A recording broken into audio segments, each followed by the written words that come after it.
Good morning my dear student, कैसे आप सब? क्या सभी लोग तैयार है माय डियर स्टूडेंट? आज यूनिट फर्स्ट के जो हमारा चैप्टर नंबर 4 है एनिमल किंगडम, आज इसको हम लोग स्टार्ट करने जा रहे हैं। माय डियर स्टूडेंट, आप जानते हैं ये चैप्टर नीट एग्जामिनेशन के पॉइंट ऑफ व्यू से बहुत ही इंपॉर्टेंट चैप्टर है और हर साल 2 या 3 क्वेश्चंस हर साल इस चैप्टर से आए हुए हैं। तो चलिए माय डियर स्टूडेंट, इस सेशन की स्टार्टिंग करते हैं। जैसे कि मैंने आपको बताया, एनिमल किंगडम का माय डियर स्टूडेंट ये लेक्चर नंबर फर्स्ट है और इसमें हम बात करेंगे, एनालिटिकल स्टडी करेंगे एनिमल किंगडम की। एनिमल किंगडम में हम देखेंगे कि जो पोरीफेरा से स्टार्ट होके हम कॉर्डेटा तक जाते हैं, उनमें बॉडी ऑर्गेनाइजेशन कैसे चेंजेस हो रहा है, कैसे कॉम्प्लेक्सिटी की ओर बढ़ रहा है, सेगमेंटेशन की बात करेंगे, बॉडी सीलोम की बात करेंगे। यस, तो चलिए बहुत सारे पॉइंट्स के रेफरेंस में हम लोग प्रॉपर एनालिसिस करने वाले हैं इन सारे फाइलम्स की जो एनिमल किंगडम के अंतर्गत आते हैं। इसके अलावा बहुत सारे बच्चे आज नए होंगे, न्यूली स्टूडेंट्स होंगे, तो सभी न्यूली बच्चों का मैं अपने तहे दिल से स्वागत करता हूं, मोस्ट वेलकम है। और पुराने बच्चों का भी। माय डियर स्टूडेंट, जो भी बच्चे यहाँ पर नए हैं वो ये जानना जरूर चाहेंगे कि मेरे जितने रिकॉर्डेड लेक्चर्स हैं, यस, या जो मेरे आने वाले लाइव सेशंस हैं उसका नोटिफिकेशन आपको कैसे मिले। उसके लिए आपको करना क्या है कि गूगल प्ले स्टोर में आपको जाना है माय डियर स्टूडेंट, और गूगल प्ले स्टोर में जाके हमारा जो ऐप है डीएनसी माई एजुकेशन, यस, और आगे लिखा हुआ केविन मीडिया, इस ऐप को आपको डाउनलोड करना है गूगल प्ले स्टोर से। उसी ऐप को डाउनलोड करिएगा जिसमें ये ब्लैक बैकग्राउंड पीछे दिया गया है। कोई प्रॉब्लम्स आती है, ये कॉन्टेक्ट नंबर है मेरा 7237841191 और सेकंड मोबाइल नंबर भी यहाँ पर दिया हुआ है। ये जो फर्स्ट मोबाइल नंबर है ये मेरा व्हाट्सएप नंबर भी है, आप मैसेज भी कर सकते हैं अगर कोई आपको प्रॉब्लम आती है। जब इस ऐप को डाउनलोड करेंगे तो इसका जो वीडियो सेक्शन है माय डियर स्टूडेंट, वहां पर मैंने कैटेगराइज कर दिया है सारी जो यूनिट्स हैं 10 यूनिट्स का। हर यूनिट्स के अंदर आपको चैप्टर वाइज वहां पर लेक्चर्स आपको मिल जाएंगे जो टोटली फ्री ऑफ कॉस्ट होंगे। तो चलिए स्टार्ट करते हैं अपने सेशन को। और दूसरा एक रास्ता यह है माय डियर स्टूडेंट कि हमारा जो यूट्यूब चैनल है इसका नाम है डीएनसीएमआई एजुकेशन। डीएनसीएमआई एजुकेशन को आप सब्सक्राइब कर लीजिए। पहचानने के लिए यहाँ पर प्रॉपर मेरी ईमेल्स लगी हुई है। अभी तक लगभग पूरे इंडिया से 18,000 से ज्यादा स्टूडेंट्स ज्वाइन कर चुके हैं जिनको नीट की प्रॉपर तैयारी करनी है। तो आप भी इसको सब्सक्राइब करिए और totally free of cost lectures का एंजॉय करिए। नेक्स्ट, आज स्टार्ट करते हैं हम लोग अपने बहुत ही ब्यूटीफुल ब्रेन डाइट से। ब्रेन डाइट का मतलब क्या है कि ब्रेन डाइट एक इस तरह का टॉनिक है कि जो आपका लक्ष्य है नीट, उस लक्ष्य के ट्रैक पर आपको बनाए रखता है। तो चलिए आज का देख लेते हैं आज ब्रेन डाइट क्या है। ब्रेन डाइट आज का कहता है माय डियर फ्रेंड कि तुम जहां हो वहीं से शुरू करो, जो तुम्हारे पास है उसका उपयोग करो और जो तुम कर सकते हो वो करो। मतलब फाइनली एक ही बात है कि टाइम एक एसेट है। अगर ये टाइम आपका गुजर गया तो कभी नहीं मिलेगा। आप बहुत सारे प्रोग्राम्स में जाते हैं, उसके बीच में आप जर्नी करते हैं, उस जर्नी में जो टाइम आप वेस्ट कर रहे हैं उस टाइम का भी यूटिलाइज करिए और एक एक मिनट्स की इंपॉर्टेंस को समझिए माय डियर स्टूडेंट। आलस मत करिए, क्योंकि अगर आप आलस करेंगे तो आपका जो इतना बड़ा लक्ष्य है नीट, वो निकलने वाला नहीं है। क्योंकि आप जानते हैं नीट के एग्जाम में 12 लाख से ज्यादा बच्चे पूरे इंडिया से बैठते हैं। यस, तो उन बच्चों से भी आपका कंपटीशन है। कंपटीशन आपका अपने से तो है, ये बात बिल्कुल ठीक है, लेकिन आपको भी उतनी ही तेज, उनसे ज्यादा तेज दौड़ना होगा जो 12 लाख बच्चे दौड़ रहे हैं। किसके रेफरेंस पे? स्टडी के रेफरेंस पे। तो मैं आशा करता हूं माय डियर स्टूडेंट कि आप अपने टाइम को वेस्टेज नहीं करेंगे और आलस के कारण जो वर्क आप कल पर छोड़ देते हैं उसको आज ही आप कंप्लीट करेंगे। तो चलिए इस ब्यूटीफुल डाइट के साथ my dear student, brain diet के साथ सेशन की स्टार्टिंग करते हैं। और जैसे कि मैंने आपको बताया कि आज हम लोग एनालिसिस करने वाले हैं एनिमल किंगडम के जो 11 फाइलम्स हैं, इनकी हम लोग एनालिसिस करेंगे। वो कौन से 11 फाइलम हैं, जरा उनकी बात हम लोग कर लेते हैं माय डियर स्टूडेंट। वो फाइलम है एनालिटिकल स्टडी में हम सबसे पहले स्टार्ट करेंगे पोरीफेरा से। पोरीफेरा के बाद कौन सा आपका आता है? पोरीफेरा के बाद आता है हमारा सीलेंट्रेटा। सीलेंट्रेटा की बात करेंगे। सीलेंट्रेटा के बाद आता है हमारा टीनोफोरा। टीनोफोरा के बाद आता है हमारा प्लेटीहेलमिन्थीस। फिर आता है Aschelminthes, Annelida, Arthropoda, Mollusca, Echinodermata, Hemichordata and finally Chordata. Actually जो क्रम है जो पोरीफेरा से स्टार्ट हुआ है और फाइनली कॉर्डेटा तक आया है, ये क्रम, इस क्रम में इनको रखा गया है कि इवोल्यूशन के सही हायरार्की को ये प्रॉपर दिखा पाए। मतलब सबसे सिंपल जो एनिमल्स आपको मिलेंगे वो पोरीफेरा में मिलेंगे, और सबसे कॉम्प्लिकेटेड कॉम्प्लेक्स एनिमल जो आपको मिलेंगे वो आपको मिलेंगे कॉर्डेटा पे। यस, मतलब जैसे जैसे आप पोरीफेरा से सीलेंट्रेटा, टिनोफोरा, प्लेटीहेलमिन्थीस से बढ़ते हुए यहां तक आएंगे, धीरे धीरे बॉडी की कॉम्प्लेक्सिटी बढ़ती जाएगी, सेलुलर ऑर्गेनाइजेशन कन्वर्ट होता जाएगा, सिलोम, एसिलोम, स्यूडोसिलोमेट्स, बहुत सारे चीजें आपको यहां पर डिफरेंसेस देखने को मिलेंगे। इन्हीं सबके रेफरेंस में हमें बात करनी है। तो किन किन के रेफरेंस में हमें बात करनी है, जरा पहले उन पॉइंट्स को हम लोग देख लेते हैं। वो पॉइंट्स कौन कौन से हैं? तो पहला पॉइंट है जिस पर हमें एनालिसिस करनी है, वो पहला पॉइंट है माइडोसेट, हमारा बॉडी ऑर्गेनाइजेशन, कि इन ये जो हमारे 11 फाइलम दिए गए हैं, इनमें बॉडी ऑर्गेनाइजेशन कैसा है, उनके सेल लूजली अरेंज्ड है, कंपैक्ट है, ऑर्गन सिस्टम आ गया है या ऑर्गन ही डेवलप हुआ है, इनकी बात करेंगे। सेकंड हम बात करेंगे कि इसमें सिमेट्री कैसी है। सिमेट्री का मतलब है, आपको पता है 3 तरीके की सिमेट्री होती है। यस, सिमेट्रिकल, एसिमेट्रिकल और रेडियल। ठीक है, तो सिमेट्री में एसिमेट्रिकल और सिमेट्री, रेडियल और बाइलेटरल, इन सिमेट्री पे हम लोग बात करने वाले हैं। नेक्स्ट हम बात करेंगे सीलोम पे, कि कौन से एनिमल्स में सीलोम देखने को मिलेगा। यस, आप जानते हैं पैराइटल पेरिटोनियम और विसेरल पेरिटोनियम के बीच में जो स्पेस होता है उसको हम सीलोम बोलते हैं। तो ये हम कहां देखेंगे, कौन कौन से एनिमल्स में? एम्ब्रियोनिक लेयर, मतलब एक्टोडर्म, मेसोडर्म और एंडोडर्म, क्या इन तीनों से पर्टिकुलर ऑर्गेनिज्म डेवलप हो रहा है या कोई लेयर उसमें एब्सेंट है, इसको भी हम बात करेंगे। मतलब वो ट्रिप्लोब्लास्टिक है या डिप्लोब्लास्टिक है, इसकी बात करेंगे। फिर हम बात करेंगे सिस्टम की, कि उनमें डाइजेस्टिव सिस्टम प्रॉपर डेवलप है या नहीं। यस, सर्कुलेटरी सिस्टम कैसा है, ओपन है या क्लोज है। फिर हम बात करेंगे रेस्पिरेटरी सिस्टम कैसा है। तो इन सारे सिस्टम्स के रेफरेंस में हम लोग बात करने वाले हैं, और ये सारे पॉइंट हैं जिन पॉइंट्स की हम लोग एनालिसिस करेंगे इन सारे फाइलम के रेफरेंस में। तो सबसे पहले हमें कहां से स्टार्ट करना है? हमें स्टार्ट करना है बॉडी ऑर्गेनाइजेशन से।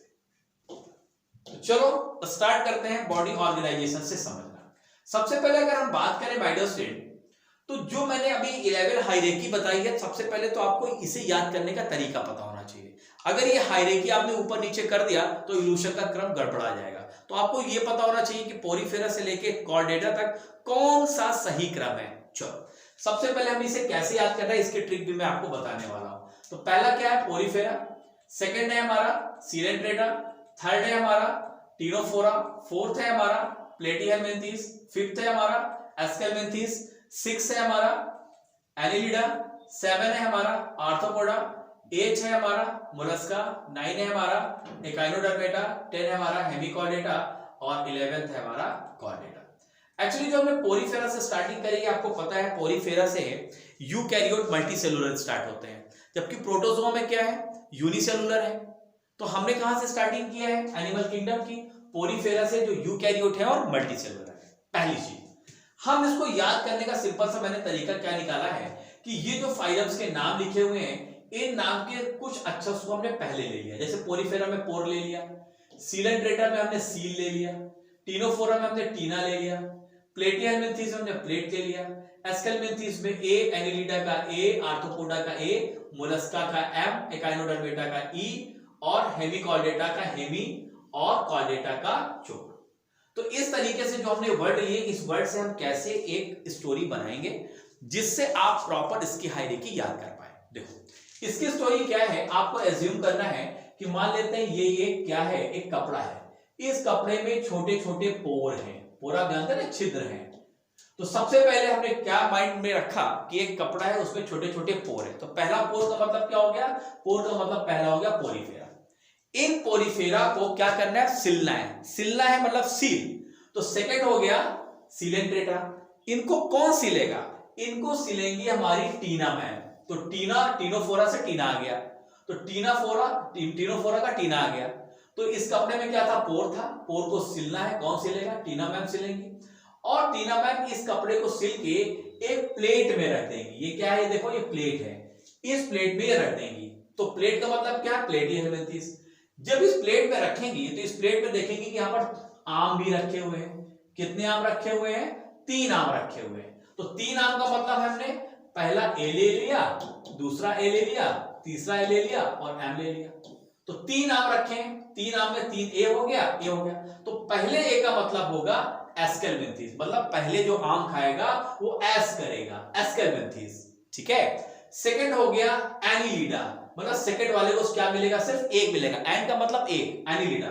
और लास्ट में आएगा आर्थ्रोपोडा, ये इस ए का मतलब हो गया आर्थ्रोपोडा। तो ट्रिपल ए का मतलब समझ में आया आपको, एस्केलमेंथिस, दूसरे का मतलब एनिलिडा और थर्ड ए का मतलब आर्थ्रोपोडा। और जो एम है, एम फॉर क्या हो जाएगा, मोलस्का। तो फिर से कहानी पढ़िए, एक कपड़ा था, कपड़े में पोर था, तो पोर से पोरीफेरा हो गया। इन पोर को सिलना था, सिलने से सीलेक्टेटा हो गया। कौन सिलेगा, टीना मैम सिलेंगी, टीनोफोरा हो गया। टीना मैम ने इस कपड़े को सिल के कहां रख दिया, प्लेट में रख दिया, तो प्लेट से प्लेटी हेलमिंथेस में हो गया। जिस प्लेट में रखा वहां पर क्या था, आम था, आम में ट्रिपल ए एम हो गया, ट्रिपल ए एम का मतलब बता दिया। और इस आम को सबसे पहले कौन खाएगा, तो E for elephant, E for echinodermata, मतलब एलिफेंट खाएगा। और अगर एलिफेंट खा लेगा तो एलिफेंट को हम बोलेंगे कि आधा चोर है। हेमी का मतलब आधा चोर, तो हेमी चोर कहां से लिया, हेमिकॉर्डेटा से लिया। तो एलिफेंट क्या है, आधा चोर है, लेकिन बाद में क्या हो जाता है, ये पूरा चोर हो जाता है। चोर का मतलब कॉर्डेटा में CHOR ले लिया तो पूरा चोर हो जाता है। तो इस तरीके से कहानी क्या बनी, ये कहानी बनी। अगर फाइनली देखें, पोरीफेरा में पोरीफेरा, सीलेंट्रेटा, टीनोफोरा, प्लेटीहेलमिंथेस, आम, एकाइनोडर्मेटा, हेमिकॉर्डेटा और कॉर्डेटा। एक कपड़ा था, उसमें पोर था, पोर को सिला किसने, टीना मैम ने। टीना मैम ने उस कपड़े को सिल के प्लेट में रख दिया, उस प्लेट में आम रखे थे, उस आम को कौन चुरा लिया, एलिफेंट ने। ई फॉर एकाइनोडर्मेटा, एलिफेंट को हमने क्या बोला, आधा चोर, हेमी चोर, और बाद में ये हो गया पूरा चोर। तो इस तरीके से माय डियर स्टूडेंट आप इस पूरी हायरार्की को याद कर सकते हैं एक बहुत ही सिंपल स्टोरी से। इस स्टोरी को अगर 2-3 बार आप एक सादे पेपर में प्रैक्टिस कर लेंगे तो आपके लिए ये हायरार्की याद करना बहुत आसान हो जाएगा। जरा इसका स्क्रीनशॉट ले लीजिए आप, फिर आगे बढ़ते हैं। चलो नेक्स्ट आते हैं, अब हम बात करते हैं प्रॉपर एनालिसिस की। सबसे पहले मैंने आपको बताया कि हमें बॉडी ऑर्गेनाइजेशन से स्टार्ट करना है, और ये जो 11 फाइलम है इसमें देखेंगे कि बॉडी ऑर्गेनाइजेशन यहां पर कैसे सिंप्लिसिटी से स्टार्ट होता है और कैसे कॉम्प्लिकेटेड की ओर बढ़ जाता है। सबसे पहले अगर हम बॉडी ऑर्गेनाइजेशन की बात करें, पोरीफेरा से लेके कॉर्डेटा के बीच कॉर्डेटा तक, तो किस तरीके से आपको बॉडी ऑर्गेनाइजेशन मिलेगा। तो सबसे पहला जो बॉडी ऑर्गेनाइजेशन मिलता है माय डियर स्टूडेंट, वो मिलता है सेलुलर लेवल का। सेलुलर लेवल का मतलब क्या है कि इन एनिमल्स की जो बॉडी है उसमें जो सेल्स है वो लूजली अरेंज्ड होगा, ठीक है। तो वहां पर सेल्स क्या होंगे, वहां पर लूजली अरेंज्ड होंगे। इसका एक सबसे बेस्ट एग्जांपल क्या है, पोरीफेरा। पोरीफेरा के आप मेंबर्स देखें तो इसके जो सेल्स होंगे पोरीफेरा के मेंबर्स के, उसके सेल्स लूजली अरेंज्ड है, बहुत कंपैक्ट नहीं है। तो अभी क्या ये शुरुआत है, लेकिन जैसे आप आगे बढ़ेंगे माय डियर स्टूडेंट तो आपको यहां पर थोड़ा सा कॉम्प्लिकेटेड लेवल मिलेगा, और इस लेवल को हम बोलेंगे टिश्यू लेवल का ऑर्गेनाइजेशन। मतलब अब यहां पर जो सेल्स हैं वो कंपैक्टली अरेंज हो रही हैं, एक दूसरे से काफी सटी हुई हैं, टिश्यू लेवल का अरेंजमेंट देखने को मिलेगा। अर्थात जो ग्रुप होगा सेल्स का वो एक मास बनाएगा सेल्स का, जिसको हम क्या बोलेंगे, उसको हम टिश्यू बोलेंगे। और इस तरीके का बॉडी जो ऑर्गेनाइजेशन देखने को मिलता है वो मिलता है सीलेंट्रेटा में और टीनोफोरा में। अर्थात हमने देखो डबल सी से यहां पर आपको दिखाया हुआ है, ठीक है। तीसरे तरीके का ऑर्गेनाइजेशन आप जानते हैं, पहले सेल है, फिर टिश्यू, और टिश्यू के बाद क्या बनते हैं, ऑर्गन। तो जरा आप देख लें ऑर्गन लेवल का कहां पर मिलने वाला है। तो ऑर्गन लेवल का मतलब क्या है कि अब यहां पर कुछ ऑर्गन देखने को मिलेंगे, पूरा सिस्टम नहीं मिलेगा। कि जैसे डाइजेस्टिव सिस्टम है, डाइजेस्टिव सिस्टम का स्टोमक है, इंटेस्टाइन है, ये सब क्या है, कई ऑर्गन मिलकर पूरा सिस्टम बना रहे हैं। तो वहां पर कुछ ऑर्गन मिलेंगे, पूरा सिस्टम नहीं मिलेगा, तो हम इसको बोलेंगे ऑर्गन लेवल का। और चौथा जो कॉम्प्लिकेटेड लेवल होता है वो होता है सिस्टम लेवल का, मतलब वहां पर ऑर्गन भी प्रॉपर है और पूरा का पूरा सिस्टम बना रहे हैं। डाइजेस्टिव सिस्टम है, सर्कुलेटरी सिस्टम है, नर्वस सिस्टम है, वो बना रहे हैं। तो अगर हम बात करें इन चारों लेवल्स की, तो फाइनली हमने देखा माय डियर स्टूडेंट कि जो आपका सेलुलर लेवल का ऑर्गेनाइजेशन मिल रहा है वो कहां मिल रहा है, पोरीफेरा में। हम टिश्यू लेवल का मिल रहा है सीलेंट्रेटा और टीनोफोरा में। ऑर्गन लेवल का ऑर्गेनाइजेशन आपको मिलता है प्लेटीहेलमिंथेस के मेंबर्स में। और जो आपका सिस्टम लेवल स्टार्ट होता है माय डियर स्टूडेंट वो एस्केलमेंथेस से स्टार्ट होता है और फाइनली कॉर्डेटा तक देखने को मिलता है। तो ये 4 लेवल हैं बॉडी ऑर्गेनाइजेशन के, और नीट का बहुत ही ब्यूटीफुल क्वेश्चंस यहां पर बन सकता है माय डियर स्टूडेंट। यस, तो ये चार्ट आपको बहुत इंपॉर्टेंट है और आपकी बहुत मदद करने वाला है। चलिए थोड़ा सा और आगे बढ़ते हैं। तो हमने सबसे पहले यहां पर देखा बॉडी ऑर्गेनाइजेशन का हमने एनालिसिस किया इन 11 फाइलम के रेफरेंस में। नेक्स्ट हम बात करेंगे माय डियर स्टूडेंट सिमेट्री की। सिमेट्री का मतलब जानते हैं, जैसे मैं हूं, अगर हमको बीच से इस तरह से कट किया जाए तो जो हमारा राइट है वही हमारा लेफ्ट होगा। तो हम क्या बोलेंगे, जो हमारी सिमेट्री कैसी है, बाइलेटरल सिमेट्री है, मतलब जैसा राइट है वैसा लेफ्ट है। और कभी कभी क्या होगा, कुछ ऐसे एनिमल्स होते हैं कि अगर आप उसको बीच से कट कर दो तो दोनों पार्ट एक जैसे नहीं होंगे, तो हम बोलेंगे ये एसिमेट्रिकल है। तो चलो हम देख लेते हैं कि सिमेट्री का टाइप्स क्या होता है। चलिए स्टार्ट करते हैं। सबसे पहले पोरीफेरा से कॉर्डेटा तक किस तरीके की सिमेट्री आपको देखने को मिलती है। तो पहली तो सिमेट्री होती है एसिमेट्रिकल। एसिमेट्रिकल का मतलब है कि उसमें कोई सिमेट्री है ही नहीं। मान लेते हैं कि कोई ये एक ऑर्गेनाइज, ये कोई एनिमल्स है और हम इसको यहां बीच से काटते हैं तो ये इधर और इधर वाला पार्ट एक जैसा नहीं है, तो हम बोलेंगे ये कैसी है, एसिमेट्रिकल है। सेकंड होता है रेडियल सिमेट्री। रेडियल सिमेट्री का मतलब होता है कि अगर कोई ऑर्गेनिज्म है, मान लेते हैं ये एक ऑर्गेनिज्म है, हम इसको इस बीच से काटते हैं तो इधर लेफ्ट और इधर राइट दोनों एक जैसा होगा, या हम इसको इस प्लेन से काटते हैं तो भी ये दोनों पार्ट एक जैसे होंगे, या हम इसको इधर से काटते हैं तो ये दोनों पार्ट एक जैसे होंगे, या हम इसको इधर से काटते हैं तो ये पार्ट और ये पार्ट एक जैसा होगा। मतलब अगर किसी एनिमल को एक से ज्यादा अधिक प्लेन से अगर हम काट देते हैं तो वहां पर दोनों पार्ट्स उसके अगर एक जैसे हैं तो ऐसी सिमेट्री को हम बोलते हैं रेडियल सिमेट्री। और ये आपको कहां देखने को मिलेगा, इसकी बात हम कर लेंगे। थर्ड हम बात करते हैं किसकी, हम थर्ड बात करते हैं बाइलेटरल सिमेट्री की। बाइलेटरल सिमेट्री जैसे हमारे में देखने को मिलती है, अगर हमें बीच से कट किया जाए तो राइट और लेफ्ट बिल्कुल एक जैसा होगा। तो cut from middle longitudinally divides in left and right, इस तरीके की सिमेट्री को बोलते हैं बाइलेटरल सिमेट्री। तो चलिए जरा देख लेते हैं इस पूरे फाइलम में कहां पर आपको एसिमेट्रिकल मिलेगा, कहां पर रेडियल मिलेगा और कहीं पर बाइलेटरल सिमेट्री देखने को मिलेगी। देखो सिमेट्रिकल मैंने क्या बताया, ये एक ऑर्गेनिज्म हमने बीच से कट कर दिया, जैसा इसका राइट है वैसा उसका लेफ्ट है। लेकिन यहां पर देखो लेफ्ट और राइट दोनों क्या है, अलग अलग है, तो ये क्या हो गया, एसिमेट्रिकल हो गया। चलो जरा हम देखते हैं इन जो 11 फाइलम्स है यहां पर कैसी कैसी सिमेट्री देखने को मिल रही है। सबसे पहले अगर हम एसिमेट्रिकल की बात करें तो एसिमेट्रिकल जो ऑर्गेनिज्म है वो होते हैं पोरीफेरा के। ठीक है, किसके होते हैं, पोरीफेरा के। सेकंड अगर हम बात करें किसकी, रेडियल सिमेट्री की, तो रेडियल सिमेट्री आपको देखने को मिलेगी सीलेंट्रेटा में, टीनोफोरा में और इसके अलावा एकाइनोडर्मेटा में। बहुत इंपॉर्टेंट है, सीलेंट्रेटा, टीनोफोरा और एकाइनोडर्मेटा, 3 ऐसे फाइलम हैं जहां की सिमेट्री कैसी है, रेडियल सिमेट्री है। और जो हमारी बाइलेटरल सिमेट्री है माय डियर स्टूडेंट, वो प्लेटीहेल्मिन्थेस से स्टार्ट करिए और कार्डेटा तक आइए, लेकिन याद रखिएगा एकाइनोडर्मेटा को आप इंक्लूड नहीं करेंगे। तो Platyhelminthes, Aschelminthes, Annelida, Arthropoda, Mollusca, Hemichordata और कार्डेटा, इन सभी के फाइलम के जो जितने भी ऑर्गेनिज्म हैं सबकी सिमेट्री कैसी है, बाइलेटरल है। मतलब अगर आप बीच से कट कर दें तो राइट और लेफ्ट एक जैसा हो जाएगा। तो 3 तरीके की सिमेट्री हमने देखी, जिसमें सबसे इंपॉर्टेंट जो सिमेट्री है वो है हमारी रेडियल सिमेट्री, और क्वेश्चन इसके लिए आता है एकाइनोडर्मेटा से कि एकाइनोडर्मेटा की सिमेट्री कैसे होती है। तो इंपॉर्टेंट है, यहां से नीट का एक बहुत ही ब्यूटीफुल क्वेश्चन बन सकता है।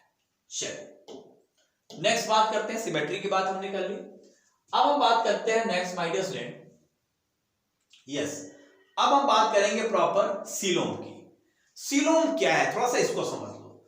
एक्चुअली सीलोम का मतलब होता है खाली जगह। खाली जगह का मतलब क्या है, जैसे मेरी बॉडी है तो बॉडी के सबसे ऊपर क्या है, बॉडी वाल, और एलिमेंट्री कैनाल बीच से गई होगी। तो एलिमेंट्री कैनाल अगर बीच से गई होगी तो कुछ इस तरीके का आपको जगह मिलेगी। एक तो ये देखो ऊपर हो गया, ऊपर वाला है बॉडी वाल। बॉडी वॉल के अंदर जस्ट अंदर वाली जो लेयर है इसको हमने बोला पैराइटल पेरिटोनियम, और सबसे अंदर यह मान लेते हैं एलिमेंट्री कैनाल, और खाली जगह, इस खाली जगह को हम क्या बोलेंगे, इस खाली जगह को हम बोल देते हैं एंट्रॉन, और इस खाली जगह को जो लाइन किए हुई है इसको हम बोलते हैं विस्सेरल पेरिटोनियम। क्लियर है, तो ये हुई बाहर वाली बॉडी वॉल। बॉडी वॉल से अंदर जो खाली जगह को लाइन कर रही है इसको बोलते हैं पैराइटल पेरिटोनियम, और ये है एलिमेंट्री कैनाल। एलिमेंट्री कैनाल के ऊपर ये है विस्सेरल पेरिटोनियम। तो ये क्या कर रही है, इस खाली जगह को लाइन कर रही है। तो पैराइटल पेरिटोनियम और विसेरल पेरिटोनियम के बीच में जो खाली जगह है, इसी खाली जगह को बोलते हैं सीलोम।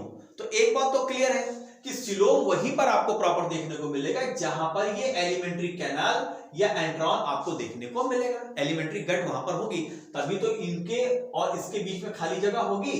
तो अगर हम बात करें तो ये जो हमारी पैराइटल पेरिटोनियम, सॉरी, ये जो विसेरल पेरिटोनियम और पैराइटल पेरिटोनियम के बीच में जो खाली जगह है बेटा, इसको ही हम सीलोम बोलते हैं। और अगर ऐसा एनिमल है जहां पर इस तरीके की खाली जगह देखने को मिलती है, तो ऐसे एनिमल्स को बोलते हैं कि सीलोमेट है। और अगर खाली जगह नहीं है तो एसीलोमेट है। कहीं पर ये पैराइटल पेरिटोनियम विसेरल पेरिटोनियम बीच में कहीं कहीं पर रुक रुक के लाइन है, तो उसको बोल देंगे स्यूडोसीलोमेट। तो 3 तरीके के सीलोमेट्स एनिमल्स आपको देखने को मिलते हैं। चलो देख लेते हैं कौन कौन से कहां पर होंगे। चलिए सबसे पहले हम बात करते हैं माइडोस्टेट। यस, अगर हम बात करें तो सबसे पहले कैसे होंगे एसीलोमेट, मतलब वहां पर खाली जगह होगी ही नहीं। होगी का मतलब क्या है कि यहां पर भाई एलिमेंट्री कैनाल ही नहीं होगी, तो बीच में खाली जगह होगी नहीं। तो एसीलोमेट स्टार्ट होते हैं पोरीफेरा से लेकर प्लेटिहेल्मिन्थेस तक, मतलब पोरीफेरा, सीलेंट्रेटा, टीनोफोरा, प्लेटिहेल्मिन्थेस, ये चारों के चारों जो फाइलम हैं ये कैसे हैं, ये एसीलोमेट हैं। मतलब यहां पर किसी तरीके का कोई सीलोम देखने को नहीं मिलेगा। सेकंड आता है, यस, सेकंड आता है हमारा स्यूडोसीलोमेट। स्यूडोसीलोमेट्स का मतलब क्या है, झूठा है। स्यूडोसीलोमेट्स का अगर हम बात करें कि फॉल्स सीलोमेट है, यहां पर कैविटी पूरी तरह से लाइंड नहीं है पेरिटोनियम के द्वारा। मतलब ये जो पैराइटल पेरिटोनियम है और ये जो विसेरल पेरिटोनियम है, ये पूरी तरह से लाइंड नहीं है, कहीं कहीं पर ये छूटी होगी। तो अगर इस तरीके की खाली जगह है जहां पर ये जो पेरिटोनियम पूरी तरह से लाइंड नहीं कर रही है, तो ऐसे एनिमल्स को हम बोलेंगे स्यूडोसीलोमेट। और स्यूडोसीलोमेट का एक ही फाइलम एग्जाम्पल है और वो है एस्केलमेंथीज। इसलिए क्या करता है, एस करता है। याद करने का तरीका क्या है, क्योंकि स्यूडोसीलोमेट है इसलिए क्या कर रहा है, एस कर रहा है, मतलब एस का मतलब एस्केलमेंथीज है। और थर्ड तरीके का जो मैंने बताया एस्केलमेंथीज, और थर्ड तरीके कहते हैं सीलोमेट। सीलोमेट आपके स्टार्ट होते हैं माइडोस्टेट जस्ट इसके नीचे, मतलब एस्केलमेंथीज से नीचे एनीलिडा से लेके कॉर्डेटा तक के फाइलम के जितने भी मेंबर्स हैं सब के सब होंगे सीलोमेट। मतलब वहां पर आपको ये सीलोम देखने को मिलेगा। विसेरल पेरिटोनियम और पैराइटल पेरिटोनियम पूरी तरीके से इस खाली जगह को लाइंड करते हुए मिलेंगे आपको। क्लियर है, तो ये हो गया सीलोमेट। तो इस तरीके से माय डियर स्टूडेंट हमने देखा कि on the basis of coelom all the phylum can be categorized in just 3 category. First acoelomate, second one pseudocoelomate and last one coelomate. चलिए नेक्स्ट कैटेगरीज की ओर बढ़ते हैं और अब हम बात करते हैं नेक्स्ट कैटेगरी में। अब हम बात करेंगे एम्ब्रियोनिक लेयर की। आप जानते हैं जो एनिमल्स डेवलप होते हैं, जब जाइगोट बनता है, जाइगोट के बाद एम्ब्रियो बनता है, तो जाइगोट और एम्ब्रियो के बीच में आपको पता है मास ऑफ सेल्स होता है और फिर वहां पर 3 लेयर अपीयर्ड होती है, एक्टोडर्म, मेसोडर्म और एंडोडर्म। यही वो 3 लेयर होती है जिससे अलग अलग ऑर्गन्स हमारे पूरे बॉडी में डेवलप होते हैं, जो दूसरे एनिमल्स हैं वहां पर डेवलप होते हैं। तो सबसे पहले आपको पता है तीनों एम्ब्रियोनिक लेयर्स के नाम कौन कौन से हैं। एक्टोडर्म हो गया, सेकंड हो गया हमारा मेसोडर्म और थर्ड हो गया हमारा एंडोडर्म। अब देखो कुछ ऐसे एनिमल्स होते हैं जो सिर्फ 2 ही एम्ब्रियोनिक लेयर से डेवलप होंगे, मतलब एक्टोडर्म से और एंडोडर्म से। मेसोडर्म वहां पर डेवलप नहीं होती है, तो ऐसे एनिमल्स को हम बोलते हैं डिप्लोब्लास्टी। अर्थात वहां पर एक्टोडर्म तो होगी, एंडोडर्म तो होगी, लेकिन मेसोडर्म की जगह एक नई लेयर होगी जिसको हम बोलेंगे मेसोग्लिया। फिर से इंपॉर्टेंट है ये मेसोग्लिया। तो डिप्लोब्लास्टिक में 3 लेयर की जगह 2 एम्ब्रियोनिक लेयर होंगी, मेसोडर्म एब्सेंट होगी और इसकी जगह आपको मिलेगा मेसोग्लिया। तो ऐसे एनिमल्स को बोलते हैं डिप्लोब्लास्टिक। दूसरे कुछ ऐसे और डिप्लोब्लास्टिक एनिमल्स की अगर कैटेगरी देखें तो ये पोरीफेरा से स्टार्ट होते हैं और टीना मैम तक पहुंचते हैं, मतलब पोरीफेरा से लेके टीनोफोरा तक। पोरीफेरा से लेके टीनोफोरा तक के एनिमल्स कैसे हैं, डिप्लोब्लास्टिक हैं। मतलब यहां पर मेसोडर्म नहीं होगी, मेसोडर्म की जगह क्या होगी, मेसोग्लिया होगी। क्लियर है। नेक्स्ट जो कैटेगरी है माइडोस्टेट, वो कैटेगरी है हमारी ट्रिप्लोब्लास्टिक की। मतलब अब ऐसे एनिमल्स होंगे जिसमें तीनों लेयर एम्ब्रियोनिक होगी, एक्टोडर्म भी, मेसोडर्म भी और एंडोडर्म भी। और इस तरीके के एनिमल जो डेवलप होंगे इन तीनों लेयर से, इनको बोलेंगे ट्रिप्लोब्लास्टिक। जैसे हम लोग क्या है, हम लोग ट्रिप्लोब्लास्टिक हैं। यस, तो ये कहां से स्टार्ट होगा, ये स्टार्ट होगा टीना मैम के नीचे, मतलब प्लेटीहेल्मिन्थेस से लेके कॉर्डेटा तक जितना भी पूरा फाइलम है, इन सब के सारे एनिमल्स, सारे मेंबर्स ट्रिप्लोब्लास्टिक होंगे, मतलब इन तीनों एम्ब्रियोनिक लेयर से अपने बॉडी को डेवलप कर रहे होंगे या करेंगे, और इसलिए हम उनको क्या बोलेंगे, ट्रिप्लोब्लास्टिक। तो हो गया डिप्लोब्लास्टिक और ट्रिप्लोब्लास्टिक। चलिए जरा नेक्स्ट रेफरेंस देख लेते हैं माय डियर स्टूडेंट। यस, अब हम बात कर लेते हैं प्रॉपर नेक्स्ट पॉइंट की, सेगमेंटेशन की। आपने देखा होगा बहुत सारे ऐसे ऑर्गेनिज्म हैं जहां पर आपको उनकी बॉडी में सिगमेंट्स देखने को मिलता है। तो सिगमेंटेशन के अगर हम रेफरेंस से बात करें तो आप देख रहे हैं उसके बॉडी में किस तरीके से सिगमेंट्स हैं। यस, आप देख रहे हो, और ये सिगमेंट्स कभी कभी ऑर्गन्स के अंदर तक सिगमेंटेड होते हैं, एटलीस्ट कुछ ऑर्गन भी सिगमेंटेड होंगे। तो अगर हम सिगमेंटेशन की बात करें माय डियर स्टूडेंट, यस, तो सिगमेंटेशन का मतलब क्या है कि जो बॉडी डिवाइड होती है वो एक्सटर्नली भी डिवाइड आपको दिखेगी और इंटरनली भी डिवाइड होगी, लेकिन एटलीस्ट कुछ ऑर्गन को डिवाइड होना जरूरी है, एटलीस्ट सम ऑर्गन यहां पर इंटरनली भी सिगमेंटेड होंगे। अगर हम बात करें तो इस पैटर्न को हम बोलते हैं मेटामेरिक सिगमेंटेशन। मेटामेरिक सिगमेंटेशन का मतलब है कि जिस तरीके से बॉडी एक्सटर्नली सिगमेंटेड दिख रही है और अगर ये सिगमेंट्स अंदर तक ऑर्गन्स को भी सिगमेंटेड कर रहे हैं, तो इस पैटर्न्स को बोलते हैं मेटामेरिक सिगमेंटेशन। यस, तो जो मेटामेरिक सिगमेंटेशन है आप देख रहे हैं प्रॉपर यहां पर। अगर हम बात करें, यस, सेकंड है, इस फिनोमिना को बोलते हैं मेटामेरिज्म। चलिए अगर हम बात करें एग्जाम्पल की, तो आप क्या देख रहे हैं, जो फिगर है किसका है, ये अर्थवर्म का है ना, जो क्या बोलते हैं फार्मर का क्या है, ये फ्रेंड है, दोस्त है ना। तो केचुए में देखिए उसकी बॉडी सिगमेंटेड होती है।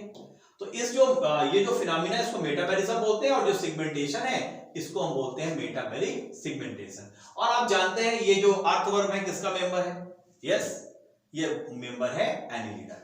तो सिगमेंटेशन आप देखिए सिर्फ आपको कहां मिलेगा, एनिलिडा के केस में। चलिए नेक्स्ट आ जाते हैं, नोटोकार्ड की बात कर लेते हैं। Yes, in presence of notochord या इन एब्सेंस ऑफ नोटोकार्ड किस तरीके से दो कैटेगरीज प्रॉपर देखने को मिलेंगी। तो पोरीफेरा से लेके जरा कॉर्डेटा तक के रेफरेंस, पोरीफेरा से लेके कॉर्डेटा तक जरा हम नोटोकार्ड्स के रेफरेंस पे थोड़ी सी बात कर लेते हैं। सबसे पहले आपको पता है कि दो तरीके के एनिमल्स होते हैं, एक तो होते हैं नॉन कॉर्डेटा जिसमें नोटोकार्ड एब्सेंट होती है। यस, होती क्या है कि वेंट्रल में सॉलिड ये डबल इस तरीके से रॉड होती है जिसको हम बोलते हैं नोटोकार्ड। यहां पर जो नॉन कॉर्डेटा वाले एनिमल्स होते हैं वहां पर गिल स्लिट्स एब्सेंट होते हैं, कोई पोस्ट एनल टेल देखने को नहीं मिलती, और हार्ड यहां पर डॉर्सल होता है। और अगर हम कॉर्डेट्स की बात करें तो यहां पर जस्ट आपको अपोजिट मिल जाएगा, यहां पर नोटोकार्ड प्रेजेंट होगी, कैसी होगी, डॉर्सल साइड होगी, डॉर्सल जैसे हमारा ये पीछे डॉर्सल है, तो डॉर्सल होगी, हालो होगी, अंदर से कैसी होगी, खोखली होगी, नर्व कार्ड होगी, और कैसी होगी, सिंगल होगी। जबकि नॉन कॉर्डेट्स में जो नोटोकार्ड्स कैसी थी, ये डबल थी और वेंट्रल साइड पे थी।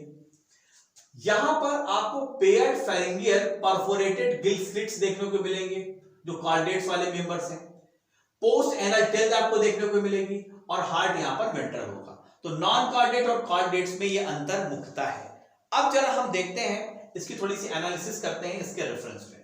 देखो नोटोकार्ड कहां पर एब्सेंट है, कहां पर स्टोमोकार्ड है, और कहां पर नोटोकार्ड प्रेजेंट है, जरा इन फाइलम के रेफरेंस में हम बात कर लेते हैं। सबसे पहले आप देखिए कि नोटोकार्ड एब्सेंट होती है पोरीफेरा से लेके एकाइनोडर्मेटा तक के मेंबर में नोटोकार्ड नहीं होगी। पोरीफेरा से लेके कहां तक, एकाइनोडर्मेटा तक। देखो Porifera, Coelenterata, Ctenophora, Platyhelminthes, Aschelminthes, Annelida, Arthropoda, Mollusca and Echinodermata. ये जो फाइलम है, कितने, 9 फाइलम, 9 फाइलम में आपको नोटोकार्ड नहीं मिल रही, मतलब नोटोकार्ड एब्सेंट है। सेकंड आता है स्टोमोकार्ड। यस, मैंने बताया कहां से लेके, पोरीफेरा से लेके एकाइनोडर्मेटा तक। अब हम बात करते हैं स्टोमोकार्ड। स्टोमोकार्ड मिलती है आपका हेमिकॉर्डेटा में। ये जो स्ट्रक्चर्स मिलेगा आपको कहां मिलेगा, हेमिकॉर्डेटा में। यस, और लास्टली आपको जो नोटोकॉर्ड प्रेजेंट होती है वो प्रेजेंट होती है कॉर्डेट्स में। तो जितने भी कॉर्डेट्स होते हैं माय डियर स्टूडेंट, जितने भी कॉर्डेट्स के मेंबर्स हैं सब में आपको नोटोकॉर्ड देखने को मिलेगी। यस, तो ये था on the basis of notochord analysis, छोटी सी इन सारे फाइलम के रेफरेंस में कहां पर है, कहां पर नहीं है और कहां पर आपको स्टोमोकॉर्ड देखने को मिल रही है। चलिए अब हम बात कर लेते हैं लास्ट में ऑर्गन सिस्टम की। ऑर्गन सिस्टम कहां देखने को मिलेंगे? अगर ऑर्गन सिस्टम की बात करें तो कई ऑर्गन मिलकर पूरा का पूरा एक सिस्टम बना रहे हैं। जैसे डाइजेस्टिव सिस्टम की बात कर लें, हम बात कर लें सर्कुलेटरी सिस्टम की, और हम बात कर लें रेस्पिरेटरी सिस्टम की। तो अगर हम डाइजेस्टिव सिस्टम देखेंगे माय डियर स्टूडेंट, तो डाइजेस्टिव सिस्टम पोरीफेरा के मेंबर में क्या है, एब्सेंट है। इस मेंबर में डाइजेस्टिव सिस्टम क्या है, एब्सेंट है, क्योंकि यहां पर सेलुलर लेवल का ऑर्गेनाइजेशन देखने को मिल रहा है, कुछ है ही नहीं।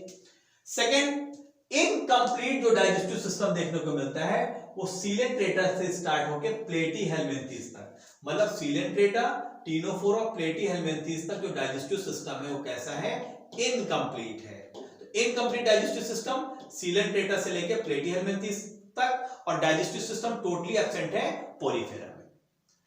कंप्लीट जो डाइजेस्टिव सिस्टम देखने को मिलता है वो मिलता है एस्केलमेंथीस से लेके आपके कॉर्डेटा तक। तो एस्केलमेंथीस से कहां तक मिल रहा है, कॉर्डेटा तक मिल रहा है आपको डाइजेस्टिव सिस्टम पूरा डेवलप्ड, फुली डेवलप्ड। एब्सेंट कहां पर है, पोरीफेरा में। नॉन कंप्लीट कहां पर है, इनकम्प्लीट कहां पर है, सीलेंट्रेटा से प्लेटी हेलमिंथेस तक, और कंप्लीट मिल रहा है एस्केलमेंथीस से लेके कॉर्डेटा तक। चलो अब जरा हम बात कर लेते हैं सर्कुलेटरी सिस्टम की। सर्कुलेटरी सिस्टम ओपन और क्लोज दो तरीके का होता है। ओपन का मतलब है कि जो ब्लड है वो ब्लड वेसल्स में नहीं फ्लो कर रहा है, वो फाइनली जो बॉडी सुलोम है वहीं पर ब्लड फिल्ड है। यस, दूसरा क्लोज। तो अगर हम बात करें माय डियर स्टूडेंट, तो एनीलिडा से कॉर्डेटा तक, अगर हम बात करें एनीलिडा से लेके कॉर्डेटा तक, आपको जो सर्कुलेटरी सिस्टम मिलता है वो कैसा मिलता है, क्लोज मिलता है। बाकी इसके ऊपर का कैसा है, ओपन मिलेगा आपको। और अगर हम रेस्पिरेटरी सिस्टम की बात करें तो आर्थ्रोपोडा से लेके आपका कार्डेटा तक, यहां तक आपको रेस्पिरेटरी सिस्टम प्रॉपर डेवलप मिलेगा। तो ये तीन सिस्टम के रेफरेंस पे माय डियर स्टूडेंट बात हो रही है, जो हमारे नीट एग्जामिनेशन के पॉइंट ऑफ व्यू से बहुत ही इंपॉर्टेंट है। चलिए, यस, अब हम बात करते हैं माय डियर स्टूडेंट फाइनली। तो thank you very much to all of you my dear student. तो यहां पर इस तरीके से सेशन को हमने क्लोज किया। आपको लाइक करना है और शेयर करना है। Bye bye, see you, bye.